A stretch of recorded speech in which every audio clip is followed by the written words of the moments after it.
So you made an official complaint to the military, the police, and the NSA? Yes, the NSA. In writing? No, not in writing.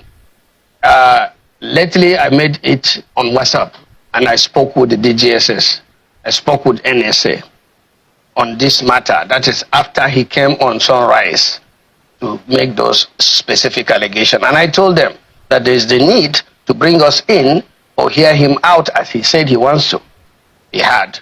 So that all this his allegation will have the opportunity to prove those allegations, and the government should take this matter very serious because it borders on national security. It's very dangerous. In fact, international security, because ISWAP and all these terrorist organizations are involved.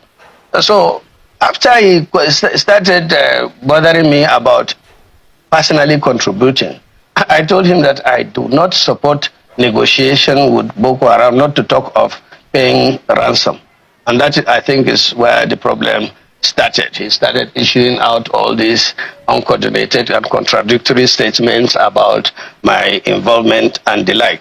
I said it already, that in my life, I've never seen 1 billion at once cash, not to talk of 5 billion. And so, you know, if we're talking about 5 billion, 5 billion is not a small figure. Even if it's in the highest currency, that is 1,000. I don't think this place can take 5 billion if it is cash. That is if cash was paid. If it is not paid by cash, which account was that money paid to? Who was responsible for the payment? Is it the state government as he is claiming? And if it is so, he should go as it is now to prove to the responsible authorities that this is what happened, that is why it happened. So after complaining severally to DSS and SS, I understand now, day before yesterday or 2 days ago, he has been invited by DSS to come and explain. So I think so far that is what is in, because Samaila Kaigama, what is his name? Samaila Ibrahim Kaigama. Now, you said you have never met him one-on-one, that you only have spoken with him on the phone and exchanged messages with him. But are you aware that he has helped out in the rescue or the release of some abducted persons in Borno State? No, I'm not aware. I'm only aware that after this issue and the halubalu that he has been talking about, some people from my constituency came to me to say Kaigama defrauded them or extorted money from them by asking them to contribute money for the release of the people. But all of them that he claimed or he collected money on behalf, up to now, have not been released. So the people came after we started this back and forth something to say they are reporting this matter. I said, go to the appropriate authority. So he has a case now with the EFCC about extortion or financial crime, which is the appropriate authority. And I think the other agencies like DSS and police are also aware. And I also reported the case to the police after he consistently or he made all those defamatory comments about me. And I said, this is getting out of hand and I need to do something. So that's why I reported to the police, reported to NSA, reported to DSS, and I'm also going to take him to court on this matter because it's serious defamation of character. There are instances I'd like to know recently, because the case Kaigama is making reference to in the instance is relating to 50 women and children. No. He's made specific reference to 50 women and children is when I clearly told him, and let me state this here, that I, up to now, and even in the future, do not support negotiating with Boko Haram or paying any ransom. That has been my position up initially, way back. Even during Buhari's regime, when negotiation was going on prisoners exchange or what they call it, and the ransom was paid to them, I was totally against it. I have been against. And there are several instances where ransom have been paid. I don't know about that. I can give you instances where they are widely reported. Yeah. And from 2013 up until 2022, there are reported instances of ransom that have been paid.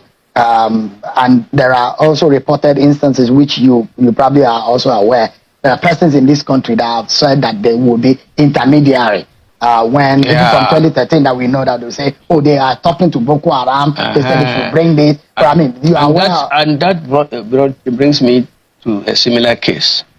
Those cases that you mentioned, I know, way back, have turned out to be fraud.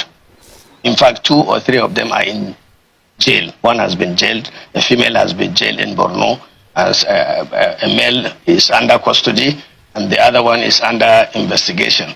Because government can be, maybe compromising sometimes by agreeing to payment of ransom or somebody that claims to be mediator. But what I'm saying is about myself. I'm not supposed to speak for the government. The government is doing its own investigation now because he has accused the government of giving me money to or appointing me as the mediator and giving me 5 billion and only 1.9 billion was received by Boko Haram. In the first place, I don't know who appoints mediator. Who appointed Kaigama as a mediator between himself and Boko Haram? Because I remember in my case in 2011 when a purported, because the person turns out not to be Boko Haram actually, and I went to court for 6 years. 6 years I was, in fact, about 1.5 months I was under detention because DSS was claimed that they were doing investigation, and then they took me to court. For 6 years there was no evidence, and then they threw out the case.